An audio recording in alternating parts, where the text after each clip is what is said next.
So you mentioned about a gig. You've got gigs lined up again. Is it nice to be back out? Oh man, it felt. I'll be honest. When we first, I mean, we've had gigs for the last 3 weeks, I'd say.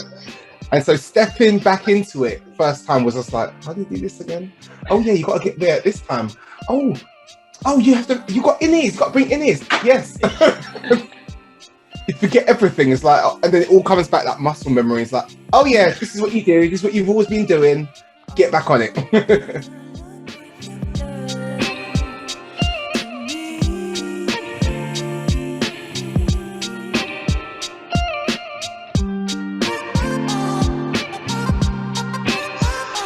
Hey, it's great to be sat with Jaz, and we're going to be getting into quite a lot of things in the next 20 minutes. We're going to go deep quite quickly. We're going to jump on in there.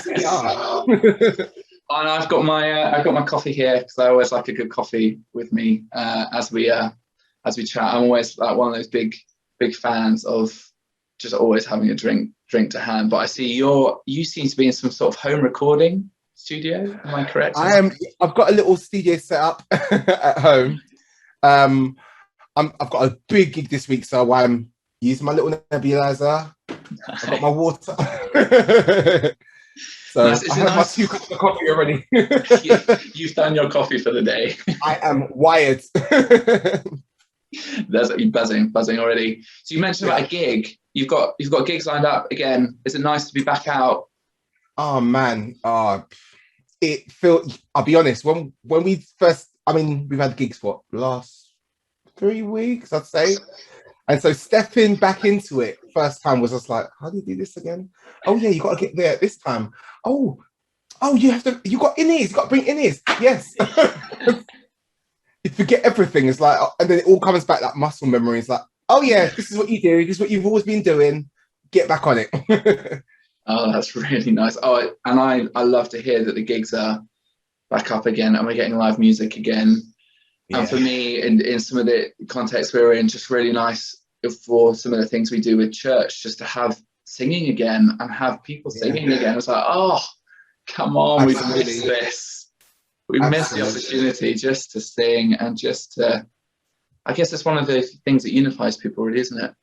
Getting yeah, man. The word talks about being bound together with cords that cannot be broken. You know what I mean? So when we're, I'm a firm believer in voices coming together, singing. That's a big move, man. It is. It does really unify, doesn't it? When you're all gathered around singing the same thing, whatever that thing might be, whether it's,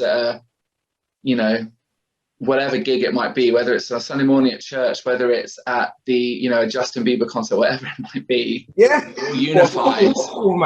Everyone's saying the same thing. Yeah. You're all unified together on the same thing. You really are, aren't you? That's so good. Yeah. Cool. Absolutely. So we're going to deep dive in. We're going to get to the heart of it, if you like. And so you've got a track coming out. So do you want to just spend a little bit of time just saying what this track is that's coming out, and we're gonna have a question or two on that track. Did you want to introduce it? Yeah, no, sure. Look, so I have a track coming out on the 30th of July, which is this Friday, and it's called "If You Believe." If you believe. If you believe.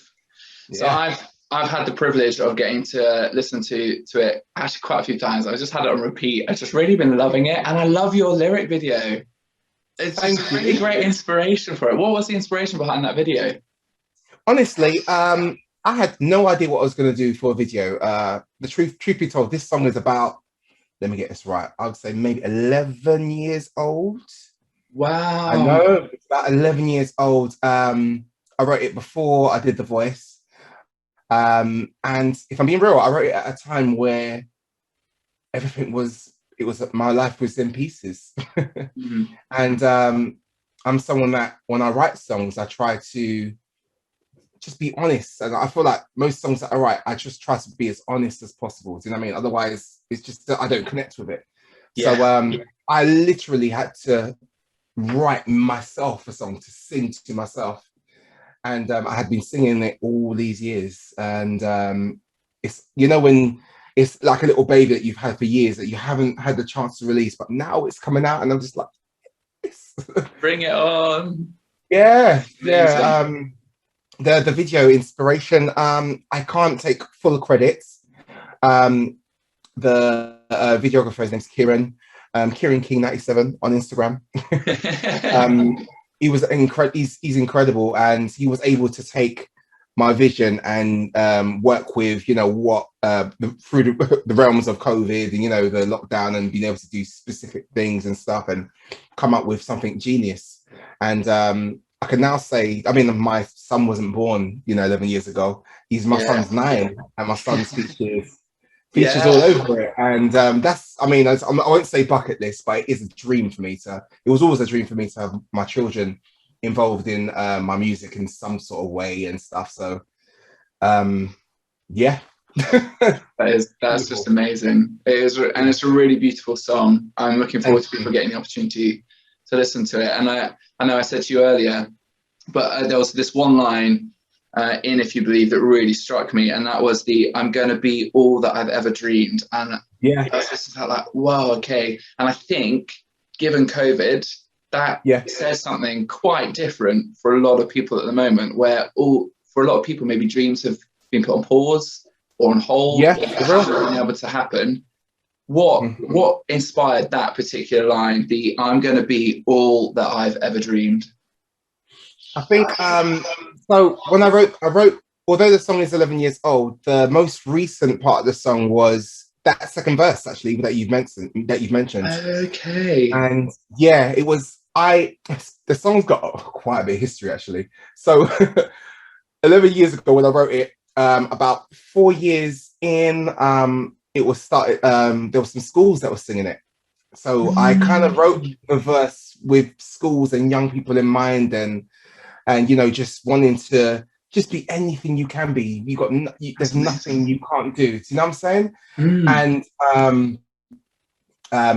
when I decided to, when we got the chance to record it and put it together, I thought, okay, I'm gonna have to upgrade or update, shall I say, the second verse. And it was me sitting down in this room, in the studio, and trying to figure out what I want to say in this second verse. And you know, we've been hit with no work. We've been hit with being told to change careers. We've been hit with so much different things that have really, you know, a lot of people have just given up on their dreams. Yeah, which is sad. You know what I mean? And I just thought, you know what? We're gonna say this line has to go here. That whole second verse, when I think about it, I'm gonna be all that I ever dreamed. I'm gonna live fearlessly free. Do you know what I mean? Watch as I walk in victory, see the walls of the world fall as I speak. I was just trying to be honest. I know it's quite poetic. Yeah. But I just thought, you know what? What would I want to say to my son, my children? What would I want the masses to take from it? I didn't want it just to be another a song with a good vocal. I really wanted people to be able to relate and just be able to use it as a bit of a, you know, a little, I don't want to say mantra, but something you say to yourself in the morning. I'm going to be all that I've ever dreamed. You know what I'm saying? I'm gonna do it, and there's nothing that's gonna stop me. Do you know what I mean? I believe in positive speaking. Do you know what I'm saying? Yes. And you know, there's something. You know, the word talks about putting things out, speaking it into existence and stuff. So that's what I was channeling, if you want to call it that. Do you know what I mean? Yeah, I think that's so true, isn't it? The things that we think and the things that we say, they hit us, don't they? If we keep talking bad about ourselves, if we keep talking negatively about our future, it begins to be the thing that we see, because we lose the hope, we lose what we're clinging on to, we lose the dream. Oh, absolutely. Man, it's amazing. What an inspiration behind that verse. I know, right? You know what? You'd have thought I sat down there and thought about it. Actually, I just remembered, like, actually, no, that's exactly what happened.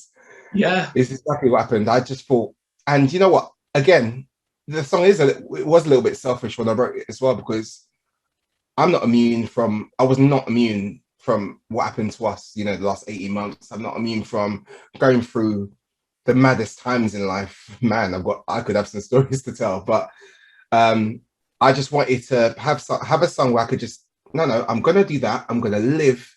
I'm going to do the best I can. I'm going to be excellent at it. And God's going to see it through. That's it. Come on. Come on. Yeah. What better kind of way to approach that as well, actually, of like, yeah, no, we're going to hold on to something. We're going to declare something good. Yeah. Have to, man. Have to. Have to. Otherwise, there's no point. There's no point. Yeah. Really, honestly, there's no point. Yeah, there really isn't, is there? Yeah, going beyond what I can see, I'm going to be all that I've ever dreamed. That's it. You know what it's like? The end. The end. Period. That's it. Yeah. Period. Yeah. Yeah. I love that, and I think as well, what you're saying there, beyond what I can see, I think for so many people, particularly even right now, we can't see far still. Things still seem really unknown and uncertain. So being able to say to ourselves, you know, I am going to be all that I've ever dreamed. I'm going to get there, and I have no idea quite how that's going to work necessarily. Right? I'm going to keep going.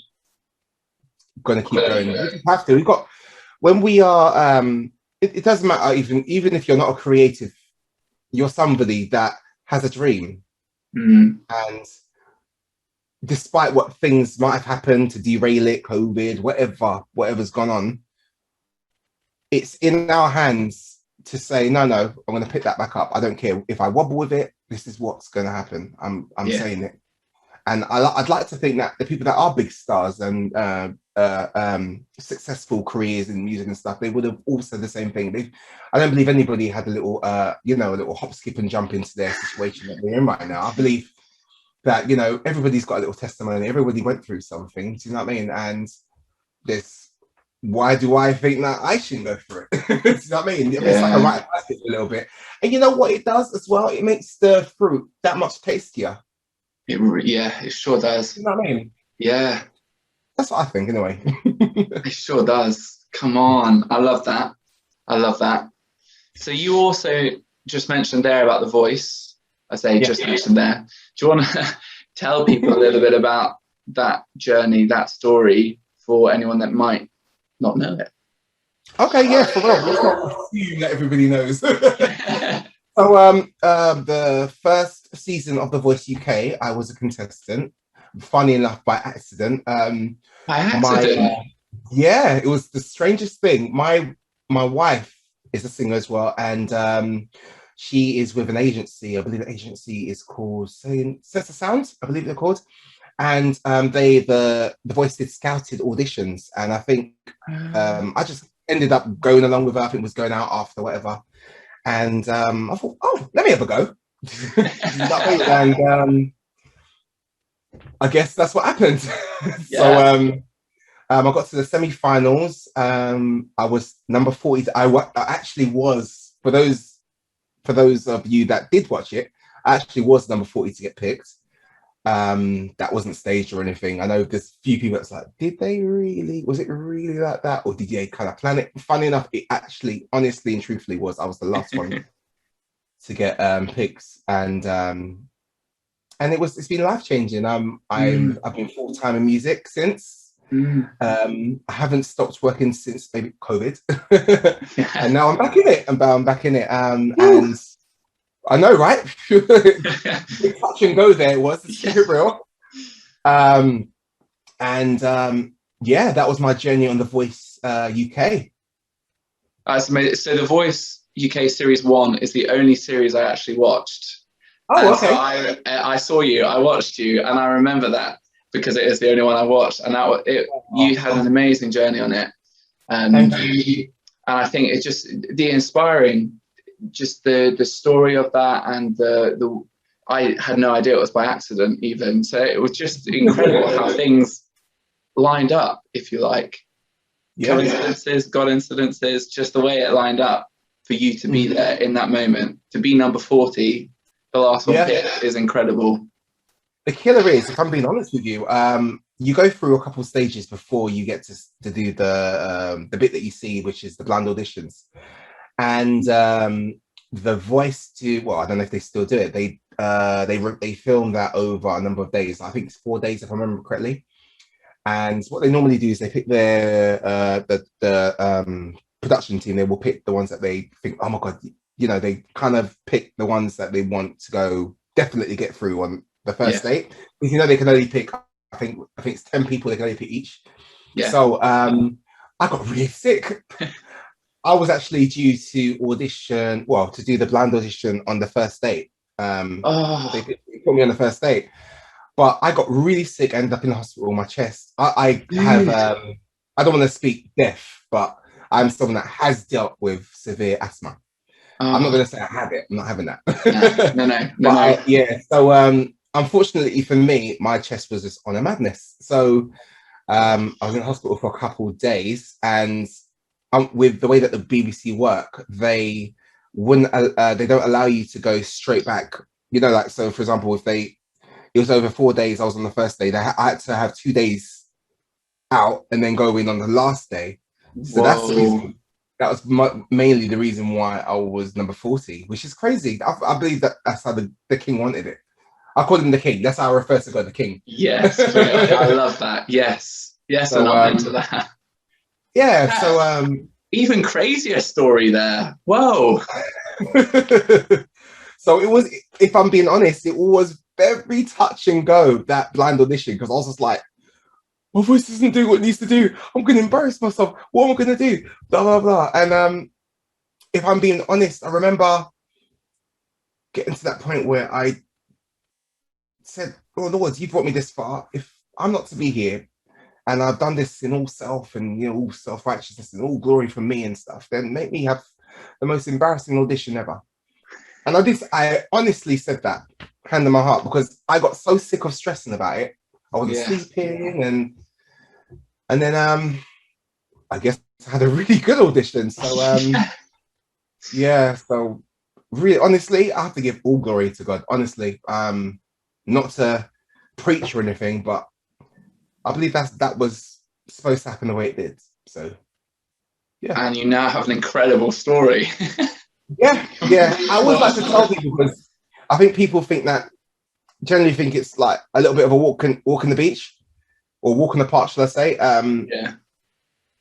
And it really isn't. But I always say to people that if you want to, I get quite a few calls saying, Jazz, I got, you know, the voice want me to do X, Y, and Z, or I was thinking to do the voice. I was like, well, if that's what you're supposed to do, and that's what your heart, you know, you want to do it, I'll say go for it. Honestly, go for it. That's amazing. Go for it. Coming back, I'm going to be all that I've ever dreamed. Go for it. Right. All that I've ever dreamed. Go for it. Anything that you want that's supposed to be yours, or even if you can't see it, and you know there's something in the pit of your heart that's like, I can't help but see that. I just can't. When I wake up, all I see is singing. You're a singer. Do you know what I'm saying? When I go to sleep, all I think about is running. Then you're a runner, man. You know. Yeah. And even though the world tells you how hard things are, you tell the world back that you are going to be all that you ever dreamed. The end. I know it sounds cliche, but it's it, isn't it? I feel like that feels like this just sums up. That's kind of what this conversation is just beautifully, I think, depicting. Just go for it. You're going to be all that you've ever dreamed. Go for it. Absolutely. Thank you. Absolutely. And your story, I think, declares that in and of itself. It is that line, I'm going to be all that I've ever dreamed. You're living that line. You're living that lyric, if you like. It's not just a throwaway. Let's keep it real. There can be a little bit of turbulence sometimes. You know, the waves can... The boats rock. The boats rock, man. But, you know, and they really rock. My goodness, the last 18 months. But who cares? We're still here. We're still breathing. We've got no choice but to live our dreams. That's it. To the day we go. That's what we need to be doing. That's what I believe. Oh, I love that. Well, so I'm just aware of time. Don't want to keep you too much longer. So I'm going to... Oh, good. I'm enjoying this. I'm good. It's really good fun. I sort of love the concept we've got with this. So just those getting to the heart of it. Just let's get in there. Let's jump straight in. I think it's brilliant. And thank you for responding. Oh, thank you. But I kind of want to draw on you were saying there about, you know, if people wake up as a sick and dream of singing, you're probably a singer. So I kind of want to draw into maybe a little bit of your history and your childhood. I know I just began sharing with you earlier on that kind of as a kid, I can still remember some of where I was when I bought CDs, and I can still remember where I was when I first heard a song or was dancing in my living room, singing off the top of my lungs in my bedroom with the windows open, the neighbours being like, "Oh, nice singing." I'm like, "Oh, that's really good." What's some of your history and story with music? And I know there's certain genres that have inspired, certain artists that have inspired. What is some of your memories of music? So I can remember really loving singing from really young. Primary school, I can remember being called to the front of the assembly to sing and stuff like that. I've got a musical family. So my cousins, I was in a group called Renewed, a gospel group, years and years and years ago. And funnily enough, my cousin Emily was in my class in primary school and in secondary school. We didn't plan it. It just happened like that. Good old school. I think I talk about Emily because my cousin Emily Holligan, I've got to say her whole name and give her some respect. Because she is someone that was very, very encouraging and very encouraging directly, and also just being around her was encouraging, if that makes sense. She's very much an outgoing person, very much a go-getter, what operates in excellence. And it was really, if I'm being honest, I channeled a lot of my confidence from Emily. I can remember going in doing duets with my cousin in primary school, and then going into secondary school, everything changed for me. So I became very recluse. I got bullied quite a bit. I was like the butt of every joke. It was it was a very hard time for me. And my cousin Emily, she was in my class and stuff, and I would watch her. She would literally she just continued on. You know what I mean? She went straight into singing in assemblies, you know what I mean? Doing this part for music, and music department wants us to sing this song. And then I think watching her for the first 2.5 years, I thought to myself, Jermaine, my name's Jermaine. my real name is Jermaine. Jermaine, you got to step up, man. Like, you know, this is what you love doing. You know, be bold. And I started to sing, and when I started to sing, everybody loved me, which is a little bit sad, but you want to be loved. People started showing me time of day because they knew I could sing and stuff. So and then what's the journey from there? I went on to do a lot of stuff in front of the school. My confidence was built, and I have to thank Emily for that, definitely. I went to Brit school after secondary school. I was in Leona Lewis's class. I was in the Coop, Luke from the Coops class. Katie Miller was in my class. It was a really good year. I think I left just before Jessie J and Adele started, I believe, from what I understand. I think so. What a time to be there. I know, right? But what was beautiful about Brit is I was still quite scared and nervous and really recluse in secondary school. Still a little bit. I was still singing, but just still a little bit scared of being at the front and stuff. And being in Brit school, it kind of forced you to be at the front and kind of to own your gifting, because, you know, no one's going to champion that for you. So it was either like, it was kind of like a sink or swim situation, if you think of it like that. There was too much amazing people around you. So it's like, well, you're either going to do it or not, Jazz. Like, get on with it. What are you saying? So, Brit school, from Brit school went on to, I started doing my first gig. I think my first gig came from an encouraging conversation with Bianca Rose. You've got to check out Bianca Rose. I love her. Oh, yes. You've got to check out Bianca Rose. That's my girl, man. And she has never, ever stopped encouraging me and bigging me up and saying, "No, Jazz, you can do it. You can do it." When I met Bianca, she wasn't playing guitar and singing. No, that's all she's doing. She's playing and singing, and she's amazing. You know what I mean? And so through that, I just thought, okay, cool, Jazz, book a gig. So I did a gig. Oh, that wasn't too bad. Let's get on with it. Let's go. Do you know what I mean? And I suppose sing, meet different people, you know, blessed to work with this person, blessed to write with that person. And then the voice showed up and then I'm here. What a journey. Thank you for sharing that. Yeah.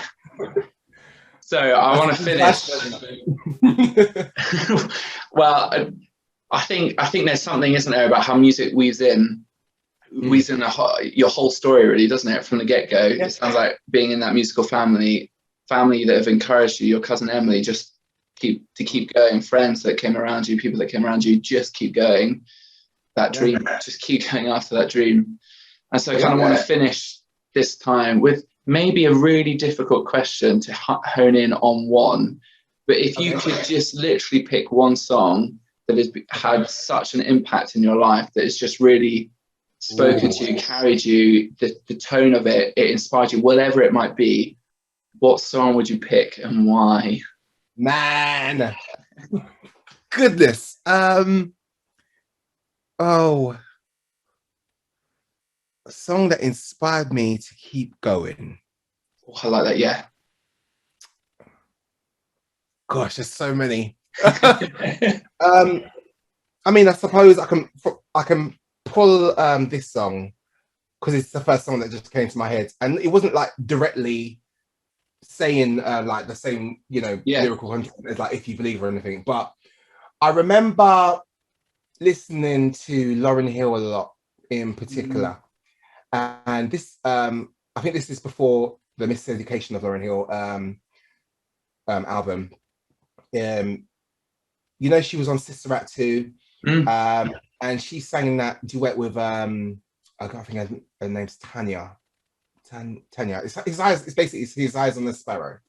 And I think because I love that film so much, I probably know it word for word, everything. I mean, I'm in good company. I know everybody loves that film. Do you know what I'm saying? Yeah.